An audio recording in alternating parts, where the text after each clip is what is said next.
Bienvenidos a este video donde vamos a estudiar el tema de funciones. En particular vamos a ver los subtemas: pares ordenados, producto cartesiano, relaciones, funciones discretas y continuas.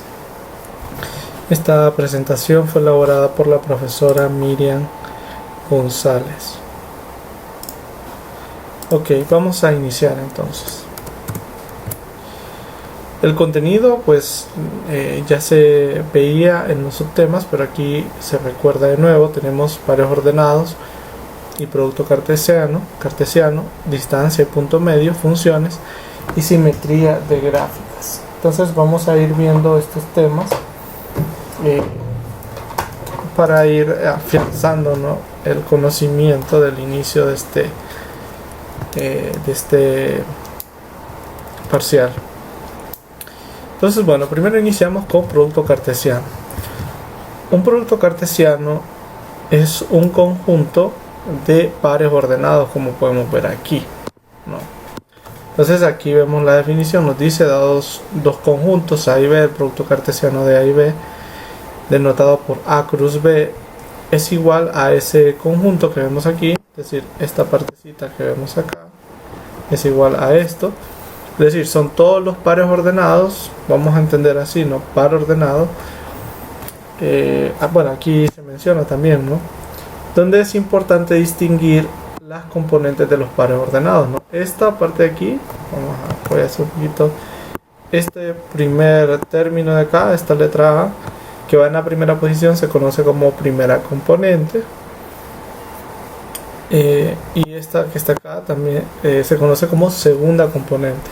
Muy importante es distinguir que el primer elemento o la primera componente pertenece al conjunto A y la segunda componente pertenece al conjunto B, hablando del producto, ¿no?, cartesiano de A con B.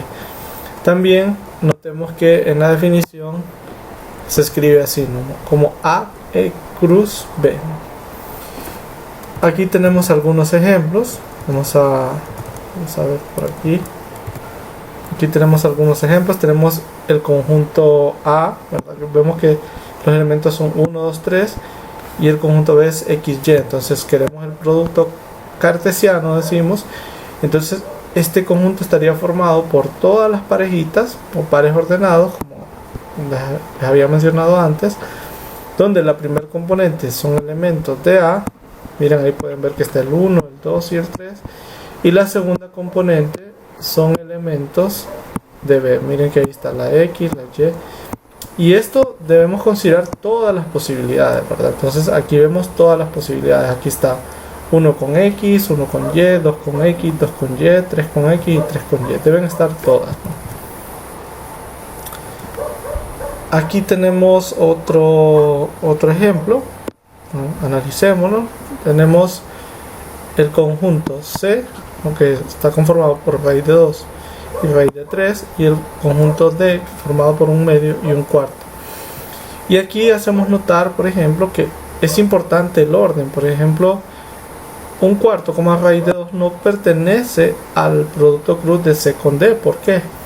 Porque recordemos que la primera componente, en este caso un cuarto, debería pertenecer al conjunto C, y esto es falso, ¿no? Un cuarto no pertenece al conjunto C y por ende no pertenece al producto cruz de C con D. Muy bien, aquí tenemos otros ejemplos. Aquí aparece algo nuevo, que es este A elevado a la 2 y B a la 2. Ya vamos a explicar qué significa. Por ejemplo, aquí tenemos A cruz B.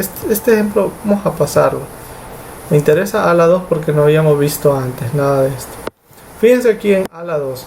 ¿Cuál es la interpretación? Cuando escribimos A a la 2 es equivalente a decir A cruz A, o sea, con él mismo, como si estuviéramos multiplicando A con A. Y bueno, en este caso entonces formaríamos el producto cruz de A con A. Es decir, los pares ordenados estarían formados con primeras y segundas componentes que pertenecen al mismo A. Por eso vemos aquí, ¿verdad?, que vaya, por ejemplo, si es el caso, ¿no?, entonces habría un par ordenado de 2 con 2, de 2 con 4, y de 2,8, que son de hecho los que vemos aquí en la primera línea.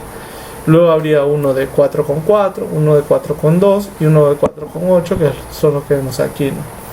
Y los últimos serían de 8,8, 8,4 y 8,2, que son los últimos que vemos aquí.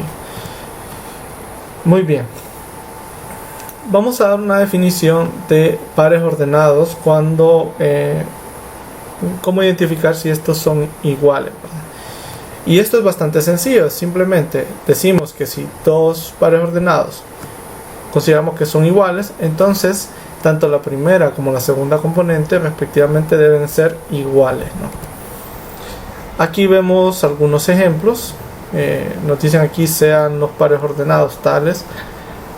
Se tiene que, dice P es igual a Q, ¿verdad? Nos dice que este es igual a este. Claro, porque notemos que, vamos a ver si nos vamos por componente, ¿no? La primera componente del punto P es igual a la primera componente del punto Q. Esto es cierto, ¿no? Porque 1 a la 100 es 1, que es lo que se evidencia acá. Luego la segunda componente es igual a la segunda componente de raíz cúbica de 8. También es cierto, ¿no? Porque sabemos que raíz cúbica de 8 es igual a 2, ¿no? Y por ende pues podemos afirmar eso. Muy bien. Bueno, aquí teníamos esos ejemplos, ¿no? Veamos este segundo ejemplo, el de aquí. Nos dice los pares ordenados, estos dos pares ordenados que vemos aquí, no son iguales, ¿no? Y veamos por qué. Nos dice aquí raíz cúbica de menos 1, nos dice que es igual a menos 1. Eso está bien, eso es verdadero, pero luego raíz número 4 de menos 1 no es igual a 1, de hecho está mal, no tiene solución en los números reales esto, ¿verdad? Por lo tanto, aunque puede suceder que la primera o la segunda componente sean iguales, eso no determina la igualdad entre los pares ordenados. Muy bien, veamos este ejemplo, ¿no? Nos dice aquí, para los pares ordenados R y S, que son los que vemos ahí, determine el valor de X y el de Y para que estos sean iguales, ¿verdad? Simplemente esto se va a transformar, como estamos a punto de ver, en ecuación, ¿verdad? En una ecuación. Entonces, para que los pares ordenados sean iguales, ¿qué es lo que se debe cumplir? ¿No? Que la primera componente, o sea, 2, debe ser igual a la primera componente de S, que es todo esto que está aquí, y esa es la primera ecuación que vemos acá, como se puede ver. Aquí lo que tenemos es una ecuación lineal. Fíjense que finalmente la solución es x igual a 7 entre 17. No me detengo en la explicación de cómo se encontró la solución de la ecuación lineal porque ya es un tema pasado. Lo siguiente que se debe plantear es que la segunda componente, que vendría a ser estos elementos que estoy marcando, deben ser iguales. Y es lo que se ve aquí. De nuevo tenemos una ecuación lineal, su solución la podemos ver al final, acá. Y bueno, en conclusión tendríamos esto, ¿no? Para que sean iguales, x debe ser 7 entre 17 y y debe ser 9 menos raíz de 5 entre 6. Muy bien, ahora pasamos a un aspecto geométrico muy importante de todo esto del plano cartesiano, ¿verdad? A esto se le llama sistema de coordenadas rectangulares o cartesiano, y es un plano definido por dos rectas perpendiculares llamadas ejes coordenados que se intersectan en un punto llamado el origen. Aquí lo podemos ver, ¿no? Tenemos estas, voy a marcar las dos rectas de las que está hablando, se refiere a esta y a esta, ¿no? Y fíjense que se interceptan, como dice ahí, en el origen, ¿no? Tenemos eso. Otro aspecto muy importante es que estas dos rectas separan al plano. Imaginemos que la diapositiva es un plano, ¿no? Entonces la separa en 4 partes. La esquina superior derecha se conoce con el nombre de primer cuadrante, la superior izquierda con segundo cuadrante, inferior izquierda tercer cuadrante e inferior derecha cuarto cuadrante. Se conocen de esa manera. Y lo interesante aquí es que cada punto del plano si nosotros ponemos marcas a cada recta, ¿no? Como vemos aquí, por ejemplo, a la recta vertical le ponemos unas marquitas, ¿verdad? Pueden notarse por aquí. Aquí está la marca -1, -2, -3, -4 y así hacia abajo, ¿no? Entonces, poniendo esas marcas, uno puede identificar cada punto del plano como un par ordenado, ¿verdad? Eso es lo interesante acá. Fíjense cómo se da esa identificación. Por ejemplo, el punto 3,2, ¿cómo sé yo que este es el punto 3,2? Pues lo que hago es lanzar, ¿verdad?, proyecciones perpendiculares o paralelas, depende de cómo se vea, hacia los ejes cartesianos o ejes coordenados. Entonces aquí lo pueden ver, aquí se puede ver. De este punto, vamos a ver aquí, no se ve muy bien con esto, vamos a hacerlo con un lápiz. De este punto lanzamos una perpendicular hasta el eje vertical y ahí nos damos cuenta que es 2. Entonces ese 2 es el que va a ir en la segunda componente. Ahora, si lo lanzamos perpendicular al eje horizontal, nos encontramos con el 3 y ese 3 es el que va a ir en la primera componente. Si ustedes revisan, pueden revisar ahí, ¿verdad?, para el video, se pueden dar cuenta que los demás tienen esta misma, estos pares ordenados se encuentran de esta misma forma. Muy bien, ahora vamos a ver la fórmula de la distancia entre puntos que se encuentran en el plano cartesiano. Entonces, si nosotros tenemos dos puntos, cualesquiera, en el plano cartesiano, ¿verdad? O sea, tenemos estos dos puntos. Entonces nosotros podemos encontrar la distancia entre estos dos puntos a través de la fórmula que vemos acá, que es fórmula de distancia. Si se fijan, no es necesario como tener que aprendérsela tan al pie de la letra como aparece ahí, sino que es más bien de ver qué forma tiene, ¿verdad? Es bastante sencilla. Si nosotros lo notamos, es simplemente la diferencia entre las componentes correspondientes. Es decir, si se fijan, aquí se ve el cálculo de la diferencia entre x1 y x2, que son las primeras componentes de los dos puntos, y también se ve la diferencia entre y1 y y2, que son las segundas componentes de los dos puntos. Es la suma de esos cuadrados y luego la raíz. Entonces es bastante sencilla de recordar, no es muy complicada. Y bueno, aquí hay algunas observaciones. Aquí tenemos el primer ejemplo, nos dice considere los puntos. Vemos los puntos que aparecen aquí y nos pide determinar la distancia. También nos pregunta cuál de los dos puntos está más cerca del origen. Recordemos que el origen tendría componentes, en este caso, o sea, el origen es un par ordenado, en este caso las componentes serían 0, 0. Muy bien, para la primera parte, la distancia, pues recordamos, ¿no?, que si se fijan, no necesitamos ver la fórmula, es simplemente la diferencia de las primeras componentes. Aquí lo pueden ver, un medio menos 2, y luego la diferencia de las segundas componentes, menos raíz de 3 menos raíz de 2, la segunda componente, luego la suma de los cuadrados y la raíz de eso. Obviamente esto pues es un cálculo que se puede hacer ahí con la calculadora o se puede operar como ven aquí, ¿verdad? No es nada complicado. Finalmente pues nos queda esta expresión que vemos aquí. No vamos a entrar tanto en detalle como llevamos acá. Si lo colocamos en una calculadora, pues nos da 5.07. Es decir, la distancia entre estos dos puntos es 5.07.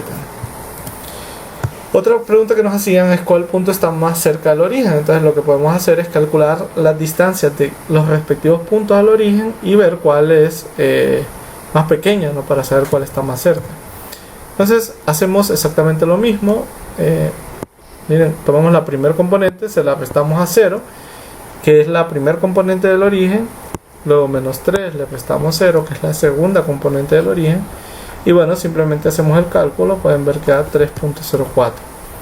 Hacemos lo mismo con el punto B, da 2.45.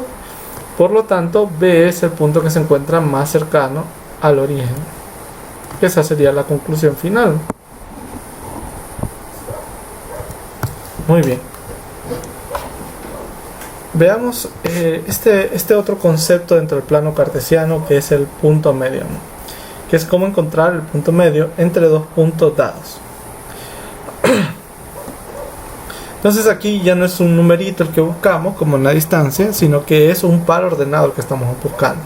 Aquí tenemos un ejemplo muy bonito, ¿verdad? Nos dice aquí, tenemos el par ordenado menos 8,6 y el par ordenado 2, menos 4. Entonces nos pide, ¿verdad?, encontrar cuál es el punto que se encuentra justo a la mitad entre ellos dos, pensando en la mitad como la recta que los une, ¿no? Tenemos una recta o un segmento que une estos dos puntos y queremos encontrar la mitad de ese segmento, ¿no? Entonces la mitad de ese segmento para este ejemplo es menos 3,1. La pregunta es cómo nosotros hacemos ese cálculo, cómo nosotros podemos encontrar ese menos 3,1 que no sea de una manera visual, ¿verdad? Y la respuesta es bastante sencilla. Esta es la fórmula que tenemos aquí.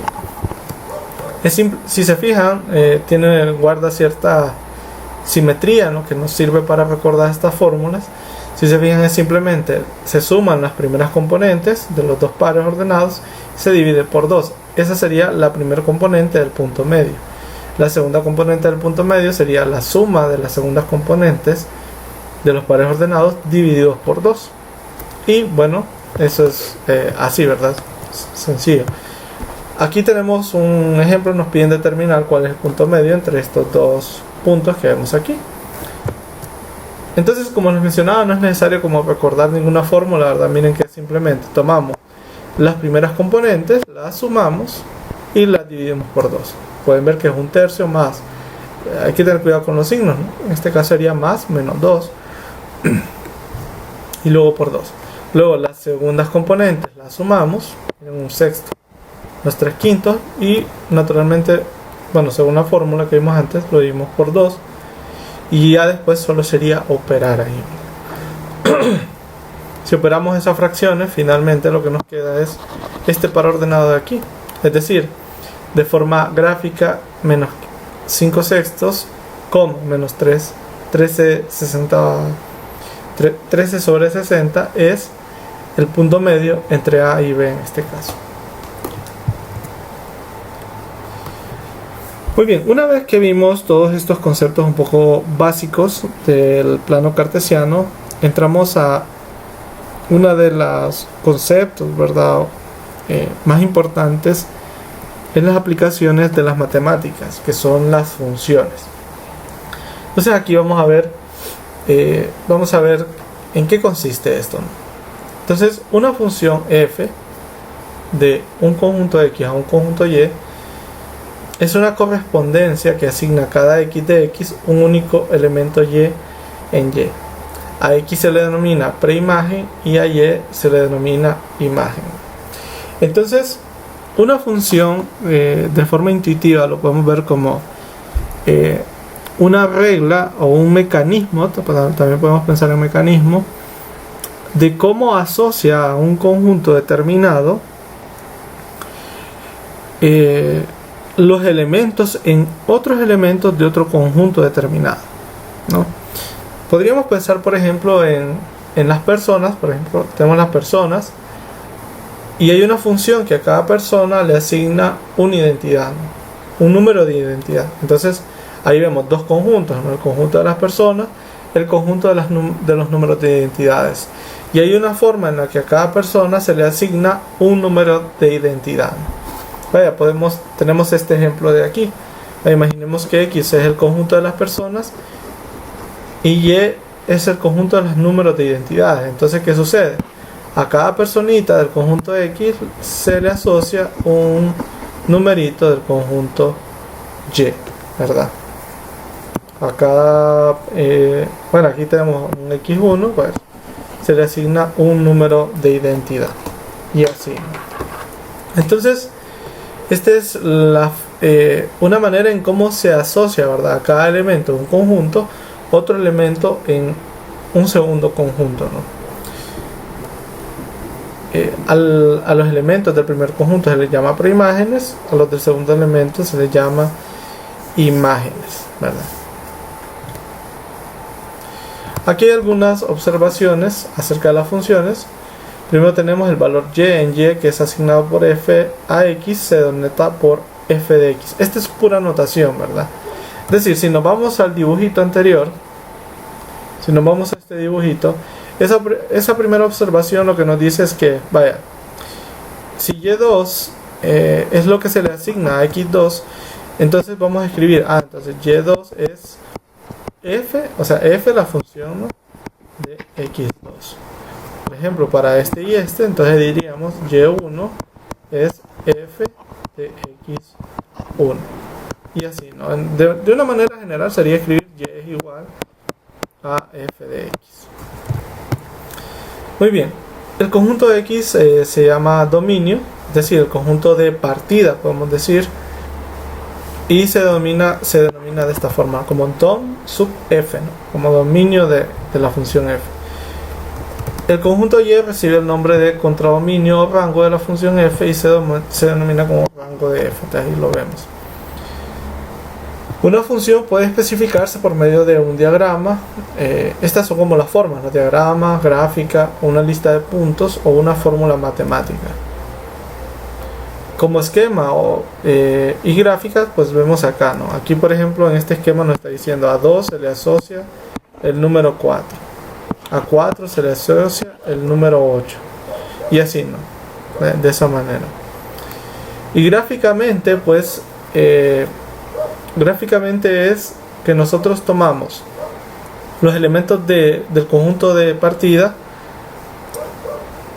¿no? Los tomamos como primeras componentes y los elementos asociados los tomamos como segundas componentes. Eso forma un par ordenado y este par ordenado nosotros ya lo podemos dibujar en el plano cartesiano, ¿no? Entonces ya tiene como una forma, una gráfica que bueno, se puede ver como lo que vemos aquí, ¿verdad? Se puede llegar a ver de esa manera. Otra manera es de manera conjuntista, dice uno, ¿no?, donde pone explícitamente los pares ordenados. Y en este caso, ¿cómo se interpretaría, no? Por ejemplo, aquí en el inciso B, ¿cómo se interpreta esto? Pues aquí nos estaría diciendo que es una función que al 1 le asocia el 2, al 3 le asocia el menos 4 y a un sexto le asocia pi. De manera gráfica sería como tener 1, 3, vamos a ver, permítame, acá sería como tener 1, 3, un sexto como conjunto de partida, como conjunto de llegada 2, menos 4 y pi. Y entonces en forma de esquema sería a 1 le asociamos 2, a 3 menos 4 y a un sexto le asociamos pi. Otra manera, como mencionado aquí en el inciso C, es a través de una fórmula, ¿no?, que ya nos dice en términos de esta preimagen cómo calcular la imagen. Por ejemplo, si de esta formulita yo quisiera saber cuál es la imagen de 1, pues simplemente evaluaría esa expresión que está al lado derecho, que es 1 cuadrado menos 6 por 1 más 1. Y si hacemos este cálculo, pues les quedaría de esta manera, y esto es menos 4, ¿no? O sea que la imagen, vamos a ver aquí, la imagen de 1 es menos 4. Muy bien. Hay una manera gráfica de determinar si una cierta relación entre elementos de dos conjuntos es lo que denominamos una función. Para que nosotros tengamos una función en la asociación se debe de cumplir una regla importante, y es que no debe haber duplicidad en los pares ordenados de una función, de manera que, por ejemplo, a una preimagen le correspondan dos valores. Eso no sería funcional. Es decir, Por ejemplo, vamos a poner un esquema aquí para que sea más ilustrativo. Imaginemos que tenemos el conjunto de partida. Este es el conjunto de partida y este es el conjunto de llegada. Y así. Entonces, lo que no debe pasar en una función cualquiera es que a un elemento del conjunto de partida se le asocie más de un valor. Es decir, esto no puede suceder, por ejemplo. Esto no sería una función porque al 1 yo le estoy asociando dos valores, ¿no? Esto no es una función. No es función, ¿no? Ahora, dentro de estos ejemplos también se da la posibilidad, por ejemplo, yo puedo tener 1, 2, puedo tener el conjunto de llegada XY. Sí se puede dar, por ejemplo, que a uno le asocie X y a 2 le asocie X. Ahí no hay ningún problema, ¿no? Porque a los elementos del conjunto de partida no le estoy asociando dos valores diferentes, ¿no? Le estoy asociando un valor, pero claro, ese valor se puede compartir con otra preimagen. Esto sí es una función. Sí es función. Bueno, si nosotros llegamos a tener una función de manera gráfica, hay una manera relativamente fácil que nos permite determinar si la gráfica asociada a una función es eso, ¿no? Es una función, o más bien, la gráfica asociada a un conjunto de puntos o pares ordenados es una función o no es una función. Y esta regla se llama, a veces se denomina, ¿no?, como la regla de la recta vertical, y dice así, ¿no? Si nosotros trazamos una recta vertical en un conjunto de puntos en el plano cartesiano, y siempre que lo hacemos esta recta solo intersecta a lo más a un punto, entonces nosotros tenemos una función. Si esto no es así, entonces lo que tenemos, ese conjunto de puntos en el plano cartesiano, dejaría de ser una función y pasaría a ser como una relación entre puntos. Aquí vemos algunos ejemplos. Esta sí es una función, la que tenemos ahí. ¿Por qué? Porque nosotros podemos trazar rectas verticales y siempre solo tocan un punto de la gráfica. Aquí lo podemos ver. En cambio, la de la derecha no es una función. ¿Por qué no? Porque, vaya, aquí está el ejemplo. Si nosotros trazamos esta recta vertical, esta pega en dos puntos. Ahí lo podemos ver. Entonces ya no es una función. La de abajo, a la derecha, si es una función. De nuevo, por el mismo criterio, yo puedo trazar líneas verticales y siempre pegan en un punto.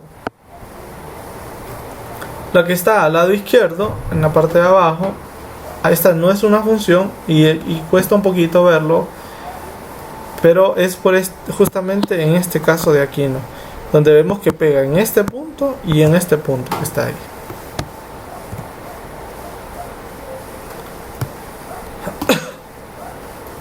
Ahora, hay un tipo de funciones que se llaman inyectivas o 1 a 1. Estas funciones podemos discriminarlas desde un punto de vista gráfico a través del criterio de la recta horizontal, pero es muy importante notar que no estamos diciendo que no sea función, sino estamos buscando una función que se denomina 1 a 1 o inyectiva. Entonces uno dice que una función es 1 a 1 o inyectiva cuando es una función, y además cuando al trazar una recta horizontal esta solo golpea a lo más un punto a la gráfica. Entonces por eso vemos que esta función, bueno, esta es una función pero no es inyectiva. ¿Por qué? Porque al trazar una recta horizontal vemos que pega en dos puntos, ¿no? Podemos verlo ahí. Esta sí es una función porque no importa qué recta yo trace así, esta solo va a pegar en a lo más un punto, ¿no? Entonces sí es una función inyectiva. Tenemos este otro caso. Esta, por ejemplo, pega en un montón de puntos, que es en toda esta recta que está aquí, y por eso no es una función inyectiva. Tenemos este tercer caso donde alcanza estos dos puntos y esta recta horizontal pues lo golpea y por lo tanto deja de ser una función inyectiva. Muy bien. Ahora vamos a hablar de funciones discretas y continuas. Aquí tenemos unas pequeñas apreciaciones de esto, ¿no? Nos dice, si una función está definida por un conjunto de puntos finitos o infinitos numerables, entonces la función es discreta. Entonces aquí vemos un ejemplo, ¿no? Vamos a pensar cuando son finitos, cuando tenemos un conjunto de puntos finitos, entonces decimos que son discretos, ¿no? Entonces tenemos esta función que por ejemplo solo tiene un par ordenado y la función de abajo que tiene 4 pares ordenados. Entonces pues estas son funciones que tienen un número finito de pares ordenados. Ahora, si una función está definida por infinitos puntos, entonces tenemos una función que se denomina continua y aquí vemos los ejemplos, ¿no? Aquí tenemos f de x igual a x. ¿Por qué es una función continua? Porque nosotros pensamos que x está definida en los números reales. Entonces como hay infinitos números reales, entonces vamos a tener infinitos pares ordenados y por eso decimos que es continua. Lo mismo pasa con el caso de abajo. Aquí tenemos un ejemplo, nos dice determine si el conjunto dado define una función. En caso de que sea una función, indique si es 1 o 1, además especifique su dominio y rango. Entonces, para determinar si es o no es una función, pues podemos usar el criterio de la recta vertical, ¿no? Entonces, si yo trazo una recta vertical, debe pegar en al menos, a lo más, un punto, no puede pasar de eso. Entonces, si vemos este diagrama, pues vemos que en ningún momento yo puedo trazar una recta vertical que pase por 2 puntos, por lo tanto, es una función, ¿verdad? Ya tenemos ese hecho por ahí. Ahora, para que sea 1 a 1 debe suceder que cualquier recta horizontal no debe tocar a lo más un punto, ¿no? Entonces, bueno, aquí también vemos, ¿no?, que si pasamos rectas horizontales, pues no tenemos lugares donde peguen más de 2 puntos. Entonces, por lo tanto, si es 1 a 1, también tenemos que es una función y lo que nos quedaría determinar es el dominio y el rango. Ahora, el dominio, recordemos que el dominio está formado por las primeras componentes.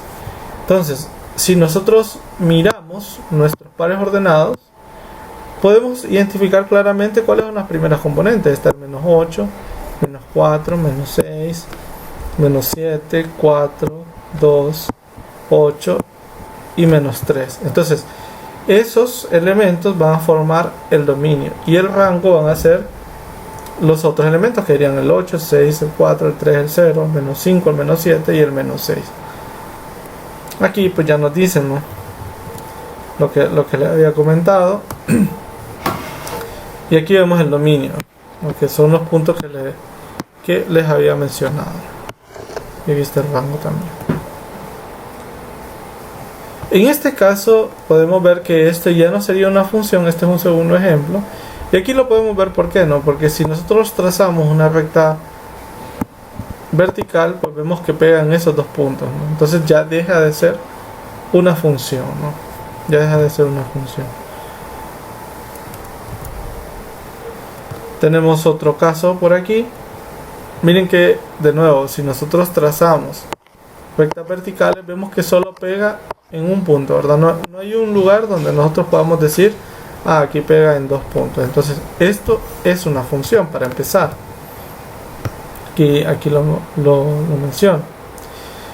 No es 1 a 1 porque si yo trazo una recta horizontal justamente aquí, ¿verdad? Si yo trazo una recta horizontal ahí, pues pueden ver ustedes que pega en más de un punto, ¿no? O sea, pega en todos estos puntos que vemos acá.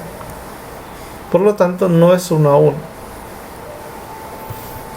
Ahora, para hablar del dominio y del rango, pues entonces nosotros necesitamos ver o estudiar en qué lugares se mueven las primeras componentes de este conjunto de puntos.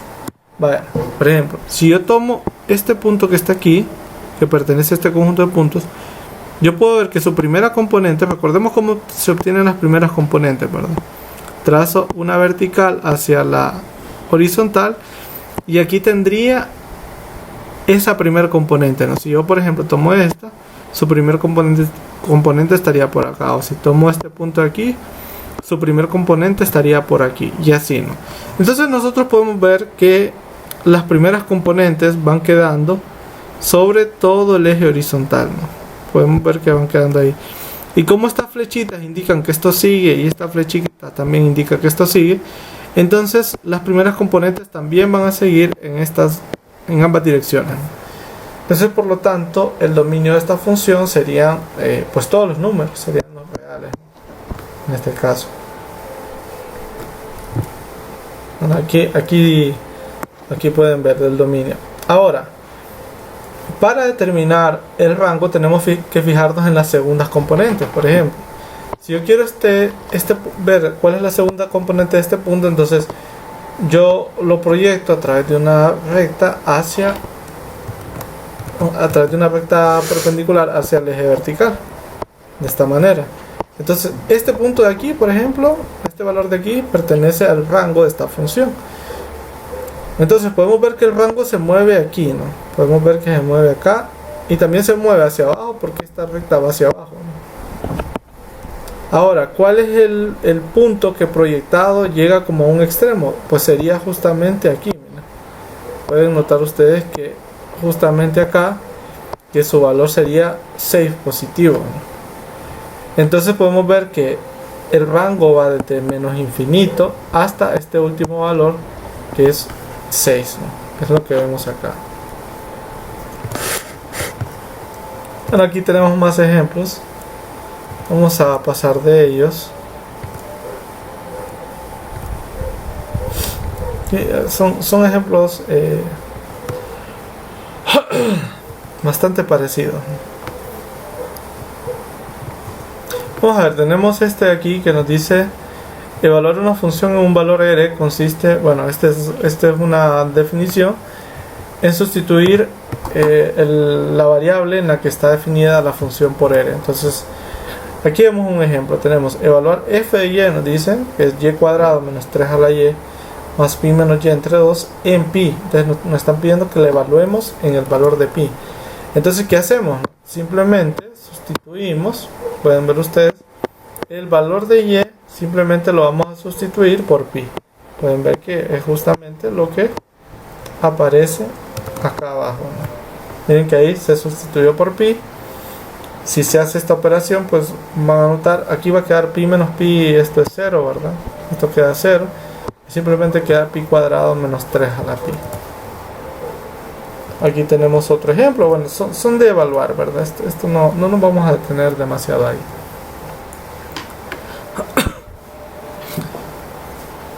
Vamos a estudiar ahora otro aspecto importante que es el de monotonía de funciones, ¿no? En este caso tenemos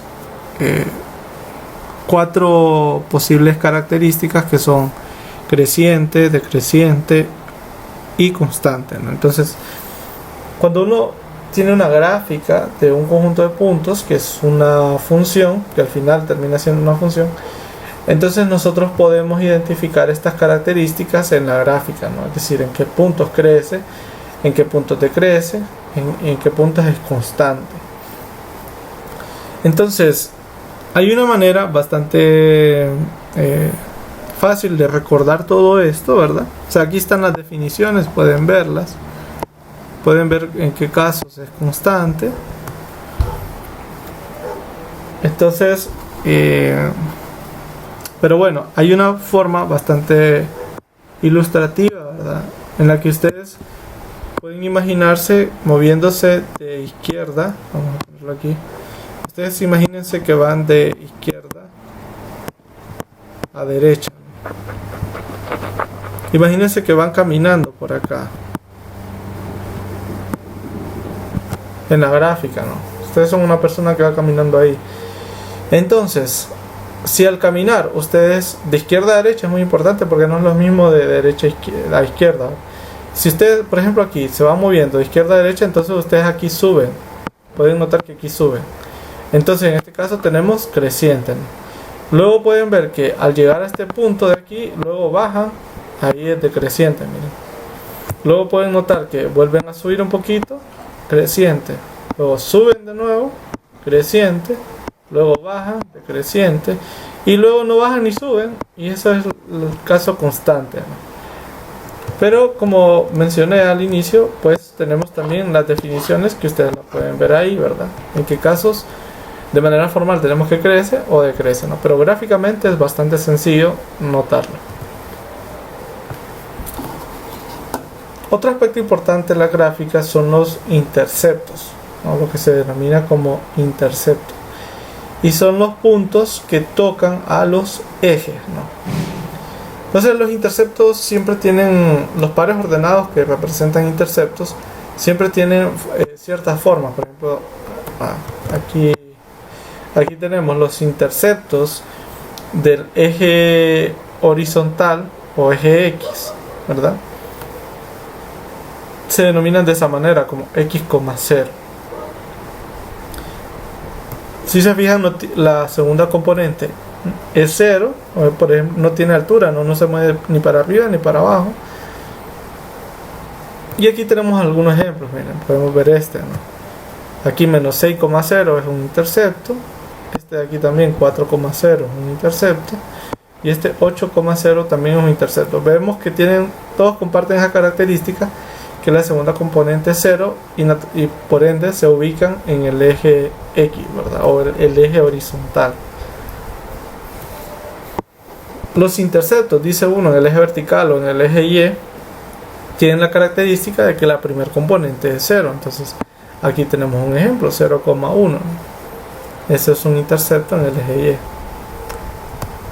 Y. Aquí pues tenemos un ejemplo que nos dice: para cada inciso determina el dominio, rango, bueno, nos pide de todo, ¿no? Interceptos, intervalos donde la función crece, decrece o es constante.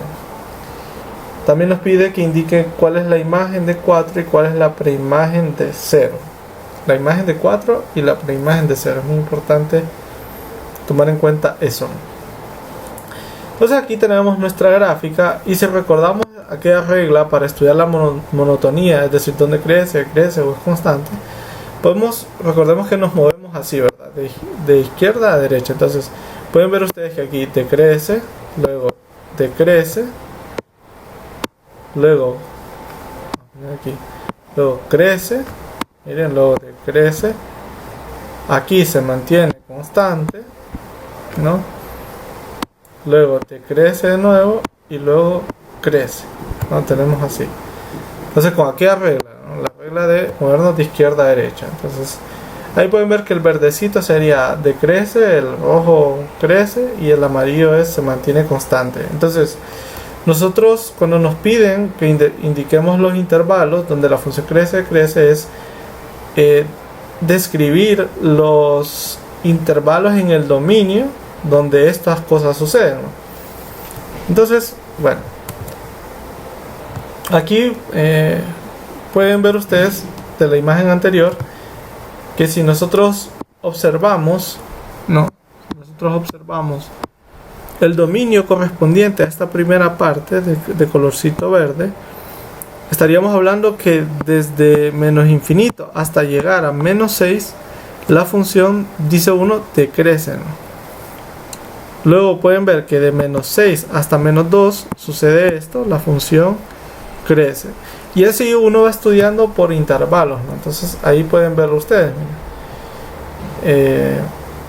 Bueno, es creciente aquí lo mencionamos. Y aquí es donde es decreciente. Entonces aquí pueden ver de menos infinito hasta menos 6. O sea, desde aquí hasta menos 6, hasta esta parte de aquí. Recordemos que teníamos que la función era decreciente, ¿no? Miren, bajábamos, decreciente. O sea, hasta menos 6. Luego, ¿en qué otro punto también decrece? Aquí, ¿no? En esta parte. Que si se fijan, en el eje horizontal, que es el eje del dominio, eso va desde menos 2 hasta 0, ¿no? es lo que tenemos aquí. Y luego otro lugar donde decrece es acá, que es de 4 a 8. Pueden ver ustedes ahí, de 4 a 8. Lo mismo con la parte decreciente, ¿no? Con la parte creciente. Luego, el rango, podemos ver que esta función no tiene imágenes en el eje vertical donde están los números negativos. En esta partecita aquí pueden ver ustedes que no hay gráfica que se proyecte a los lados, ¿no? Entonces la gráfica solo se proyecta en la parte de arriba, y podemos ver que ahí pues que en este caso para el rango toma valores.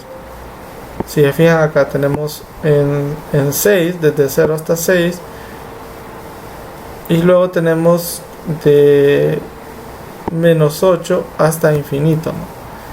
Entonces aquí podemos ver, aquí nos menciona, ¿no?, que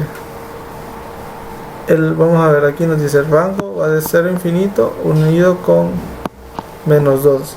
Ah, es cierto, sí, aquí faltaba esta partecita de la gráfica, que no lo estaba viendo por el color, ¿verdad? No lo estaba percibiendo en este caso por el color. Bueno, aquí hay que hacer una pequeña corrección. Bueno, está un poquito cargado el dibujo, lo voy a borrar para explicar bien esta parte. Fíjense, cuando hablamos del rango tenemos que visualizar. Permítanme acá, vamos a ver un poquito el tamaño de esto. Nosotros tenemos que fijarnos al proyectar la gráfica. O sea, nosotros imaginemos que podemos pensarlo de esta manera, ¿sí?, para que se haga más fácil. Imaginemos que tenemos como una fuente de luz aquí. Imagínense que imaginemos que tienen por aquí como un foco, ¿no? Digamos que este es el foco, ¿no? Aquí. Y entonces el foco emite luz, ¿verdad? Es importante que en sentido horizontal, ¿no? Entonces, el foco, al emitir luz en sentido horizontal, va a proyectar. Imagínense que la luz pega acá, ¿no? Pega en esta partecita de acá. Entonces va a empezar a proyectar sombra sobre ciertas partes del eje vertical. Aquí, por ejemplo, va a proyectar sombra aquí, ¿no? Si se fijan también acá, ¿verdad?, va a proyectar sombra de este lado, ¿no? Tendríamos de este caso. Bueno, también tenemos que ver nuestro foco como de los dos lados también, para que esta analogía funcione. Entonces se proyecta luz, aquí se proyectaría luz en el mismo punto, pueden ver ustedes acá también.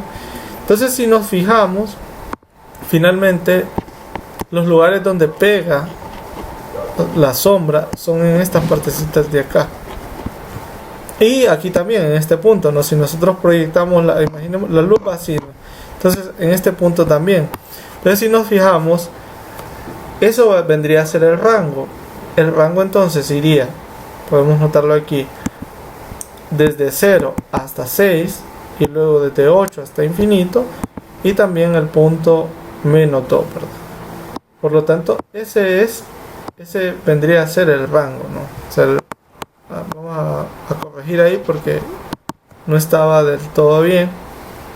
Sería desde menos 2 unido desde 0 hasta de 0 hasta 6, perdón, 6 incluido, unido desde 8 hasta infinito. Ese sería el rango, ¿no? Ya luego los interceptos, pues pueden verlos ahí en el eje X. Pueden ver que acá está tenemos este de aquí, que es menos 6,0. En el eje, bueno, acá lo tenemos, ¿no?, menos 6,0. En el eje Y tenemos a 0,2. Bueno, aquí no, bueno, es 0, menos 2. Aquí solo falta el signo, ¿no? 0, menos 2. Y luego las imágenes, aquí nos piden las imágenes, la imagen de 4, entonces aquí nos vamos con el valor de 4 y vemos en qué lugar se ubica el punto correspondiente a 4, que es este de aquí, ¿no? Porque aquí, si se fijan, ahí es cierto, aparece un 4, pero está vacío, ¿no? Hay un círculo vacío, significa que ahí no está el punto, ¿no? El punto de hecho está en la parte de abajo, aquí lo pueden ver, ¿verdad? Luego la preimagen de 0, bueno, aquí en esta gráfica pues no se alcanza como a ver también. Vamos a quitar esta partecita, estas cosas. Bueno, la preimagen de 0, entonces nosotros tenemos que buscar a 0, o sea, tenemos que buscar un par ordenado donde la imagen, ¿verdad?, sea 0, y entonces vamos a buscar la preimagen de eso, ¿verdad? Entonces en este caso sería este punto aquí, este punto recordemos que es menos 6,0, o sea que la imagen es 0 y yo busco la preimagen de él, que en este caso sería menos 6, ¿verdad? Entonces aquí lo tenemos. Muy bien. Bueno, aquí tenemos más ejemplos, esto lo vamos a omitir porque es muy parecido. Y vamos a entrar a la parte de simetrías con los ejes. Tenemos simétricas respecto a X. Bueno, simétrica con el eje X. Simétrica con el eje Y, ¿verdad? Y simétrica con el origen. Son los tres tipos de simetría que vamos a estudiar. Entonces, cuando hablamos de simetría nos referimos, en este caso, a que la gráfica se ve literalmente igual con respecto a algún eje, en este caso. Entonces vayan, para este que tenemos aquí, lo que nos tenemos que fijar es en el eje X, o sea, el eje horizontal. Este color está muy fuerte, vamos a cambiarlo. O sea, nos tenemos que fijar en el eje horizontal y ver si a ambos lados con respecto a este eje observamos lo mismo, ¿verdad? Entonces aquí naturalmente vemos que sí, ¿no? Aquí por ejemplo tiene esta figura y aquí tiene exactamente esta misma figura. Y por eso decimos que es simétrica con el eje X, ¿no? Tenemos el otro caso también, podemos ver aquí, que no es difícil de verificar. Notemos que esta figura, que es como un pico, es lo mismo en la otra parte. Luego, la siguiente, esta acá ya no es simétrica con el eje X porque notemos que, recordemos lo que nosotros tenemos nuestro eje X, que es esto que está aquí, y lo que se ve a lados opuestos de este eje debería de verse igual. O sea, por ejemplo, para que esta fuera simétrica debería de verse algo así en la parte de abajo, y no es lo que observamos, ¿no? Por lo tanto no es simétrica.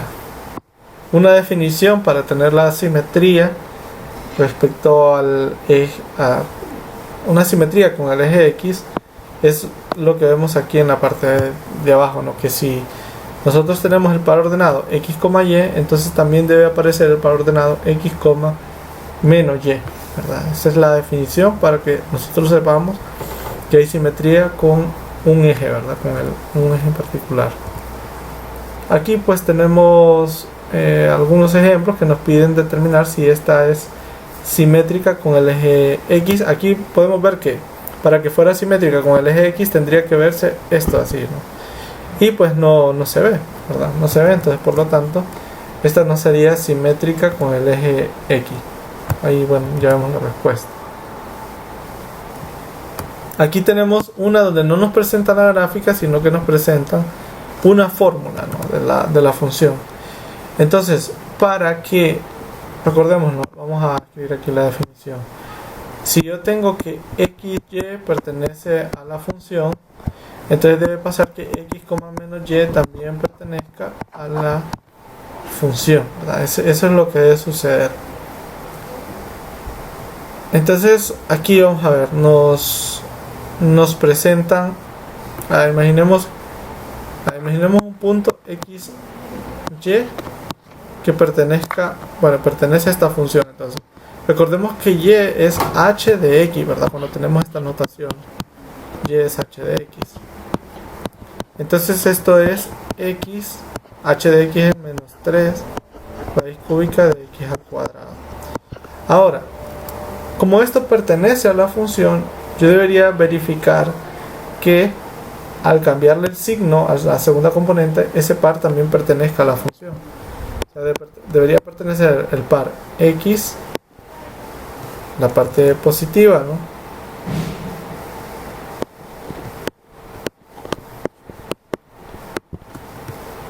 Y obviamente pues esto no es posible, ¿no? ¿Cómo vamos a obtener este valor si ya sabemos que con x pues lo único que sale es este otro valor negativo? No podemos encontrar esta parte de aquí.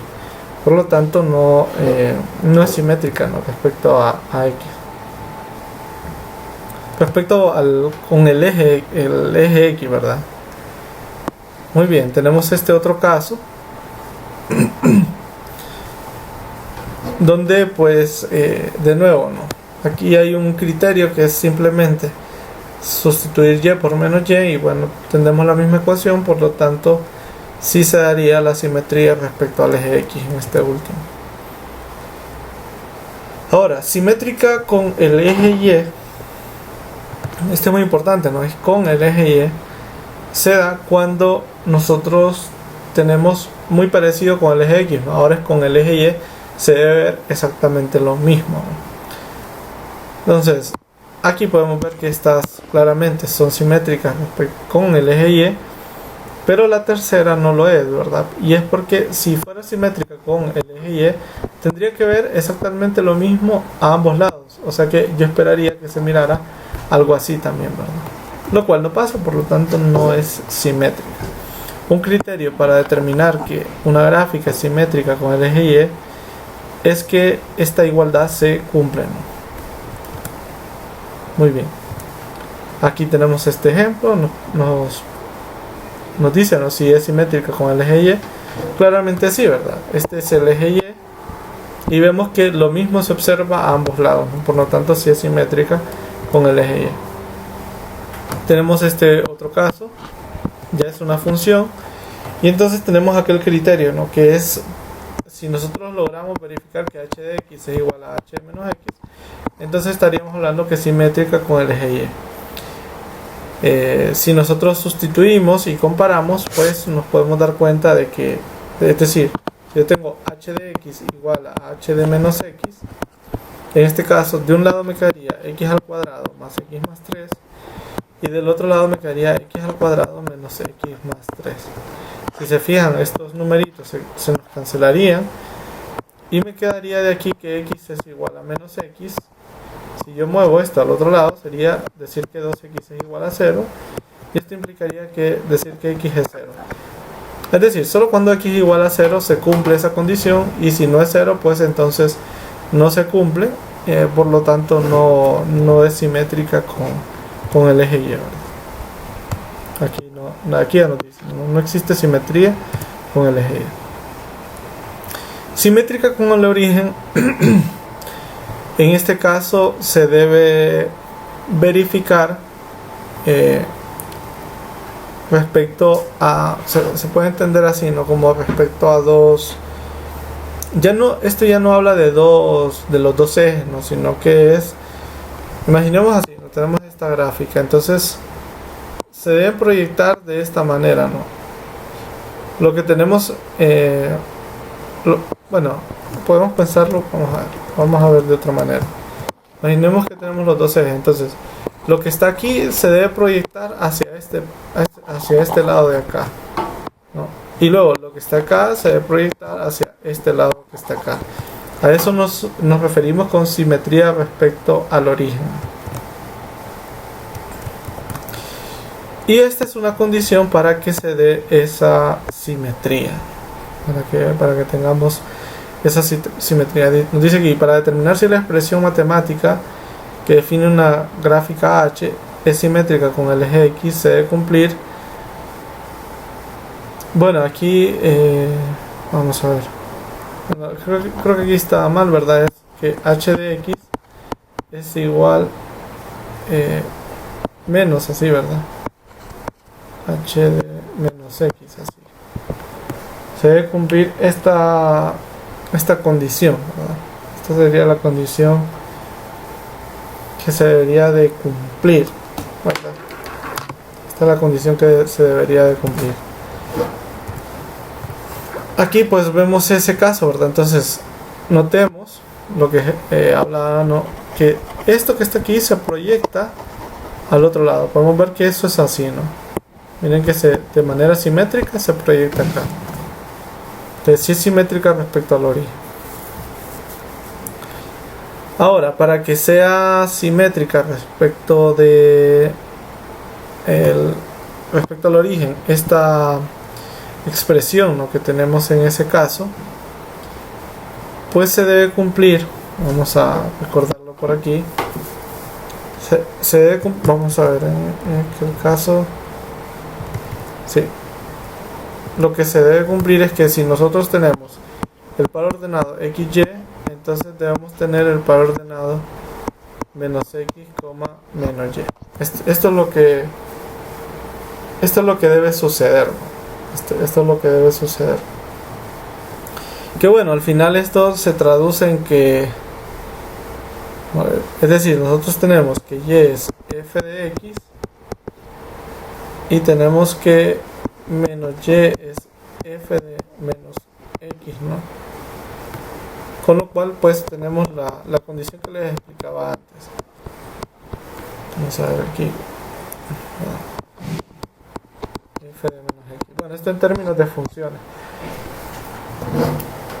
Pero bueno, aquí podemos ver que esto es cierto porque si yo tengo el par ordenado XY, pues entonces lo que estaría diciendo es que yo tengo que Y al cubo es igual a X al cubo. Ahora, a partir de esto yo puedo decir también que menos X es...